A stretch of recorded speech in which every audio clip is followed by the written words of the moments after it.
Arps show. It is 5:06. That is Pennsylvania Senator John Fetterman, and I think, Joy, technically they're not our pandas. They're the Chinese pandas. Am I wrong on that? I believe they were always on loan. Yeah, so they're not ours. But we grew attached. We did get attached, obviously. They were so cute. Obviously. Let's talk to our next guest on the line, Demian Brady. He's Vice President of Research at the National Taxpayers Union, and he has an interesting article that he has written in the Wall Street Journal regarding new legislation that would keep congressional felons from collecting pensions. Demian, welcome to the Tim Jones and Chris Arps Show. Thank you very much, gentlemen, for having me on. I really appreciate it. Thank you for having me. So, give us a gist of your article there, sir.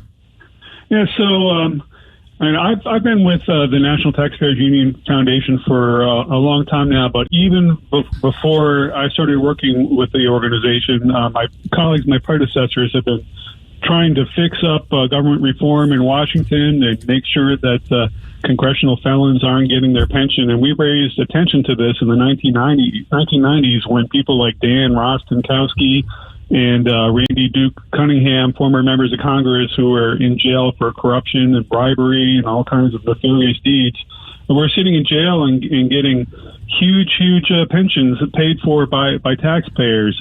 So a law was eventually passed in 2007 called the Honest Leadership and Open Government Act. And through this act, Congress vowed to cut off pensions for felons so that they would no longer get this money. And then they followed up on that law a couple years later with the known as the Stock Act, which expanded the list of corruption-related crimes that would strip a pension from a member of Congress. So because of constitutional restrictions, those laws could not be applied retroactively. So all those people who were in trouble previously would still be able to get their pension. But going forward, finally, we're supposed to cut this off. But I learned about a loophole to this in 2017 upon the conviction of former representative from Pennsylvania, Chaka Fatah, who was sentenced for 10 years in jail for using a nonprofit to channel federal grants to a political friend of his. And so he was sentenced, but he was still eligible for his pension because the pension would not get cut off until all avenues of appeal have expired. And this can go on for years and years and years and apply a really perverse incentive for members of Congress to just, keep applying as many appeals as they can, and they'll keep collecting their taxpayer-funded pension. So we have a good opportunity. I mean, it's sad that it comes to this, but the members of Congress keep getting in trouble. So we just had two members, a former member of Congress, Steve Booyer from Indiana, and the sitting senator from New Jersey, was just recently indicted, and Booyer got in trouble for insider trading. So it's presents an opportunity to raise awareness of this issue and get this loophole finally closed. Demi, I'm curious, in other industries where someone has a pension and they are convicted of a felony while they're doing their job, maybe they're an accountant at a big company or anything, does that apply to them as well, or is this exclusive to Congress that if you're convicted of a crime, you lose your pension? Yeah, this is specifically for members of Congress, and federal employees can be impacted by these laws as well. I'm not sure what. There might be various levels, various laws at the state that would impact certain positions and eligibility for pension, or maybe companies have policies, but I don't know a whole lot about that. Why do you think this took so long for something like this to come to the public's mind? I know we don't have a lot of scandals where people are being run out of office, but it seemed like this would be a no-brainer that if you are convicted of a crime while you're in office as a felon, that you lose your congressional pension. Right, and members of Congress honestly thought that they had done that, and when they passed these two laws, they all the people involved in it put out press releases saying, once and for all, we're cutting off pensions for congressional felons. But, there was this loophole that I helped bring attention to in 2017 once I learned about the situation with Representative Fatah. I wrote an article, and a member of Congress introduced legislation a couple of weeks later that would close the loophole. That was Claudia Tenney from New York, and she did not get reelected to the next Congress. So Senator Jackie Rosen, a Democrat from Nevada, and Rick Scott, a Republican from Florida, have picked up the mantle and run with this legislation over the last couple of years. And just this summer, it was passed unanimously by the Senate, and Senator Menendez was there that day, so he did not raise an objection to this, which is very interesting. Now, as I alluded to earlier, that you had an article printed in the Wall Street Journal specifically mentioning Bob Menendez, who's in a little trouble. Talk about his specific case, what he could stand to lose if he loses his pension.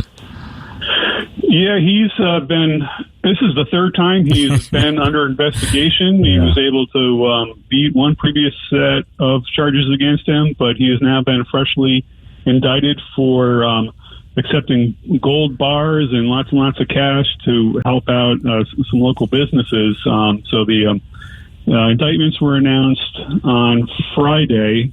He has pled innocent and says it's all legitimate. So the legal path of the legal cases will play out. But he stands. If he was in office, and while he was in office, if he sought to maximize his pension benefit, he stands to get up over $70,000 a year, and that gets adjusted annually with the cost of living allowances. So he's got that on the line if he is indicted. So there's a law now, the No Corruption Act that I mentioned, would cut off the pension immediately upon conviction. And there's an important constitutional protection in there, so that if a member is able to overturn their conviction, they would get the full amount retroactively. But so important constitutional protection from them, but more importantly, it's a safeguard for taxpayers, so we're not sending more and more money to members of Congress who could be sitting in the jailhouse. Damian, I know it's not your responsibility to track bills and everything, but this bill by Representative Norman to close this pension loophole, is there broad bipartisan support for it, and could it pass this Congress? It was just introduced on Tuesday. After when the House was back in session. He has one co-sponsor, a member from Texas.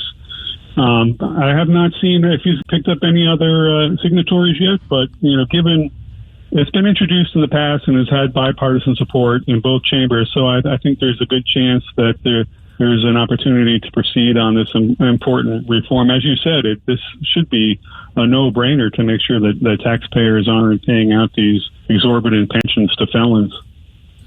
Damian, as Vice President of Research for the National Taxpayers Union Foundation, I can't let you get away without asking you about the big budget showdown. The government is slated to run out of money and shut down Sunday morning. The proposals that are being offered by the Senate and by the House, in your opinion, are they good for taxpayers? Well, we have to make sure that if we're adding in all this extra emergency spending that some members want for Ukraine, other members want for the border, that we have to remember that we have a debt that amounts to over $33 trillion right now. So we need to get on a sustainable path. And it's kind of ridiculous the way this plays out. It doesn't have to be this way with a shutdown. There is a reform bill in Congress, a bipartisan bill called the Preventing Government Shutdowns Act, supported by Lankford, Republican Lankford, and Democrat Maggie Hassan, which would just, if we have an issue like this where the parties just can't get together in something, funding would continue at the previous level, and it would provide for a prioritization of budget consideration bills on the floor, so that way we don't have to go through this ridiculous furlough situation and having the park police put up all these railings around the Washington Monument for show. And that way, then members can sit down and reasonably proceed on these important budget debates while not causing so much chaos throughout the country. Damian, it's my understanding that this budget agreement that was agreed to in April, that if a final agreement is not agreed to, that there will be a 1% across the board cut on a lot of discretionary spending. If that is the case, how will that harm the economy if we don't get a deal? Well, there's a lot of leeway in how that could be implemented. It's not going to kick in on a certain date. There's allows for a look back period of time where it could be a while before something like that would kick in. So the important thing is just to get an agreement together, so we're not going through this chaos. And we also have to work harder to spend less and not tax more, because we already have lots of inflation, which is essentially a tax on consumers. Speaking with Demian Brady, Vice President of Research for the National Taxpayers Union Foundation. Demian, what are you guys working there right now at NTUF, excuse me?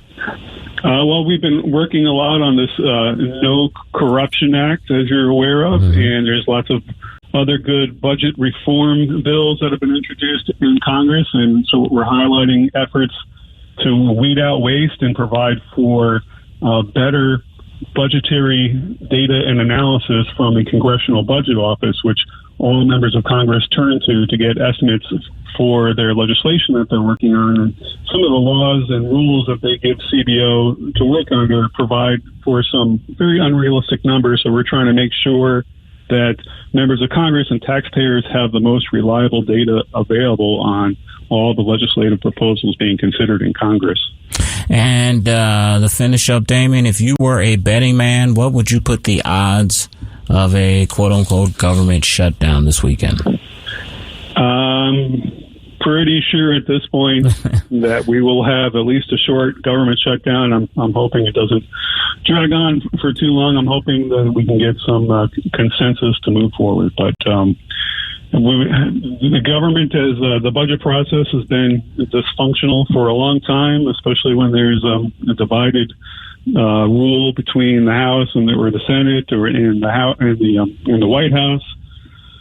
So that's why we need important reforms like the Preventing Government Shutdowns Act, so that way we can proceed on a more rational basis. That was Demian Brady, Vice President of Research at the National Taxpayers Union Foundation.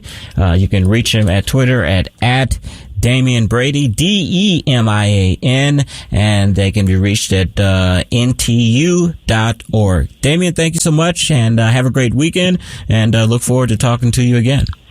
Great. Thank you for having me on.